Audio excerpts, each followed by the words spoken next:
Hello viewers, आज के इस वीडियो में मैं आपको भगवान शिव से जुड़ी कुछ ऐसी बातें बताऊंगा या फिर स्टोरीज बताऊंगा जिसे सुनकर आप भी हैरान हो जाओगे। तो इस वीडियो को देखने के बाद आपके मन में शिव जी के प्रति प्रेम भाव और भी बढ़ जाएगा। पर शिव भक्ति में लीन होने से पहले हमारे इस YouTube चैनल को सब्सक्राइब जरूर करें ताकि मैं आपको ऐसी अच्छी वीडियोस रोज देता रहूं, और साथ ही साथ बेल आइकन को प्रेस कर दें ताकि फ्यूचर में मैं जब भी वीडियो डालूं आपको उसका नोटिफिकेशन मिल जाए। देवों के देव महादेव इंसानों के ही नहीं बल्कि दैत्यों के भी प्रिय देवता थे। इस बात का सबूत हमें रामायण के रावण, भस्मासुर और राक्षसों के गुरु शुक्राचार्य से मिलता है। भगवान शिव किसी भी जीव में भेदभाव नहीं करते थे, फिर चाहे वो इंसान हो या राक्षस। भगवान शिव ने इंसानों को ही नहीं बल्कि राक्षसों को भी वरदान दिया था, और उन राक्षसों का अंत करने के लिए भगवान विष्णु को समय समय पर अवतार लेना पड़ता था, जिनमें से कुछ उदाहरण हैं श्री रामचंद्र जी और नरसिंह जी के। भगवान शिव अपने भक्तों की सदा ही रक्षा करते हैं, और इसी कारण ही उन्होंने समुद्र मंथन से निकले जहर को पीकर संसार को बचाया था। राक्षसों के पास ऋषि मुनियों की तरह धैर्य और सहन शक्ति नहीं होती थी, इसीलिए है वो वरदान पाने के लिए विष्णु जी की बजाय शिव जी की तपस्या करते थे, क्योंकि विष्णु जी को प्रसन्न करने के लिए ऋषि मुनियों को कई जन्म लेने पड़ जाते थे, और दूसरी ओर भगवान शिव जल्द ही प्रसन्न हो जाते थे, और इसी कारण ही उन्हें भोलेनाथ का दर्जा दिया है। हालांकि भगवान शिव को तो सब चीज़ों का बोध होता है, पर फिर भी संसार के कल्याण के लिए उन्होंने ऐसा किया था। तो चलिए मैं आपको शिव जी से जुड़ी कुछ ऐसी स्टोरीज बताऊंगा जिसे सुनकर आप भी हैरान हो जाओगे। नंबर 1, दोस्तों यह तो मैंने पिछली वीडियो में बताया था कि शिव जी अपने परिवार संग कैलाश पर्वत पर रहते हैं, और आज तक इसी कारण ही कोई भी कैलाश पर्वत पर चढ़ नहीं पाया है। और अब जो मैं आपको कैलाश पर्वत का वीडियो दिखाने जा रहा हूँ उसे देख तो आप भी हैरान हो जाएंगे, पर उससे पहले यह वीडियो देखें। ओम नमः शिवाय।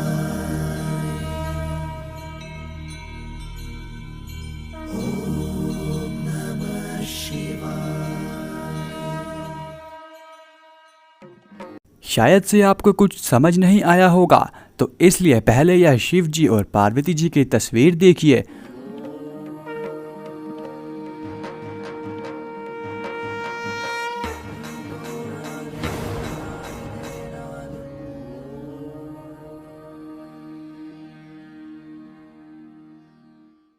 अब यह वीडियो देखने से आपको सब कुछ समझ आ गया होगा। नंबर 2, गंगा जी के बारे में तो आप सभी को पता ही होगा। गंगा जी हिंदू धार्मिक ग्रंथों के मुताबिक एक पवित्र नदी है। पहले यह गंगा नदी धरती लोक पर नहीं होती थी, यह सिर्फ स्वर्ग लोक में थी।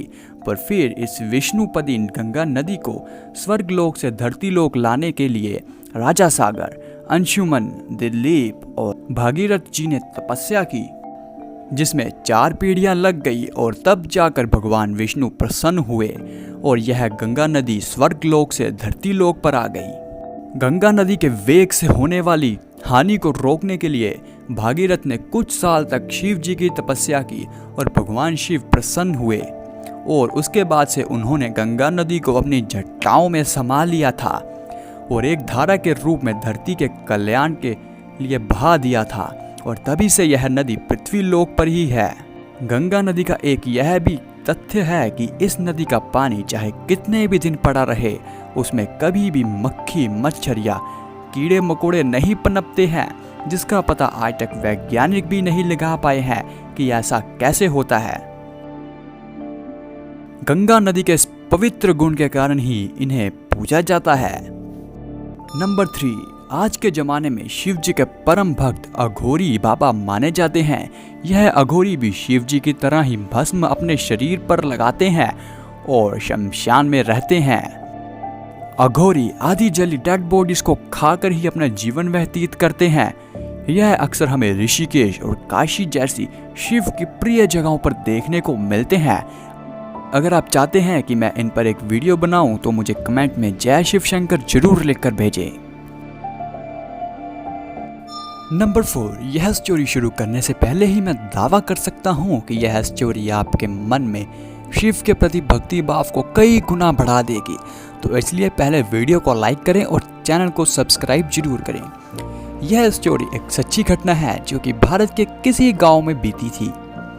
एक गांव में नंदलाल नाम का एक छोटी जाति का व्यक्ति रहता था। रोटी के लिए वह जमींदार के खेत जोतकर 4 पैसे कमाता था।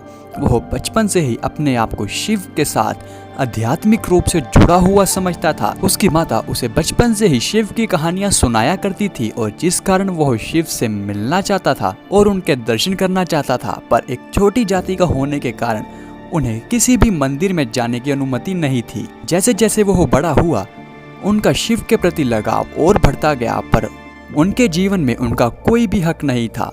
उनके जीवन पर सिर्फ उनके जमींदार का ही हक था। यह उस समय की बात है जब समाज में अमीर गरीब का चलन था। गरीब अमीर के गुलाम हुआ करते थे और उनकी मर्जी के बिना कुछ भी नहीं कर सकते थे। नंदलाल जी ने जमींदार से बेनती की कि उन्हें बस एक बार मंदिर जाने दे ताकि वह शिव के दर्शन कर सके। और जमींदार उससे कहने लगा, आज बहुत काम है, कल भी बहुत काम है, परसों खेतों को जोतना है और उसके बाद भी बहुत सारा काम है। तुम्हें एक भी दिन बर्बाद नहीं करना होगा। फिर नंदलाल ने बहुत ही आग्रह किया, पर जमींदार तो मानने को तैयार ही नहीं था। जमींदार गुस्से से कहता, मूर्ख कहीं के, कभी तुम्हारी माँ बीमार थी तो कभी तुम्हारी बहन की शादी थी, कभी दादी मर गई थी।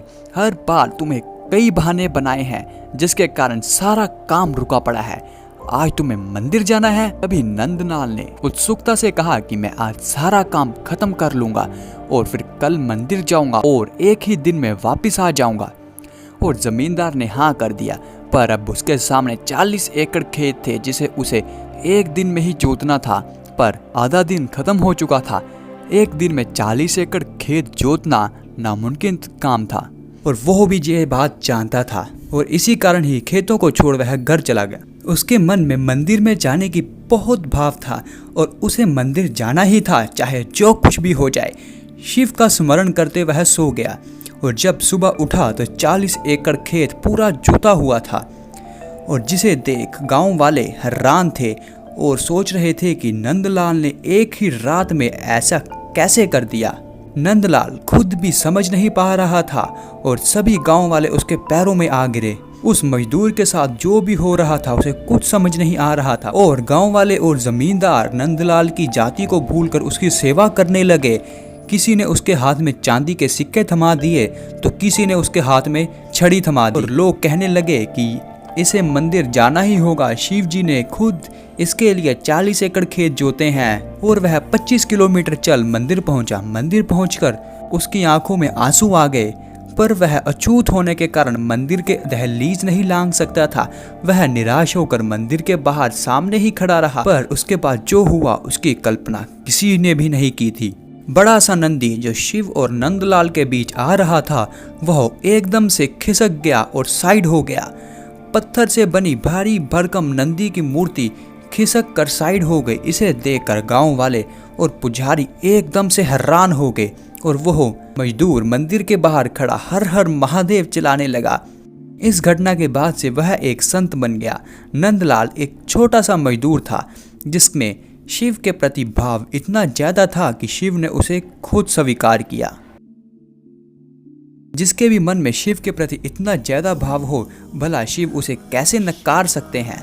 भगवान कोई मानने के लिए नहीं है, बल्कि भगवान महसूस करने के लिए है। जो भी इस भाव को महसूस कर गया है उसके मन में भगवान के अस्तित्व को लेकर कहीं भी और कभी भी सवाल पैदा ही नहीं हो सकता। तो दोस्तों, यह था आज का वीडियो। अगर आपको यह वीडियो पसंद आई है तो वीडियो को लाइक करें और अगर आप अभी तक वीडियो के साथ हैं तो कमेंट में मुझे जय शिव शंकर लिखकर जरूर भेजें और अपने दोस्तों को इस वीडियो को शेयर जरूर करें। तो मैं मिलूंगा आपको अगले किसी और वीडियो में। तब तक के लिए जय श्री कृष्णा, जय भोलेनाथ।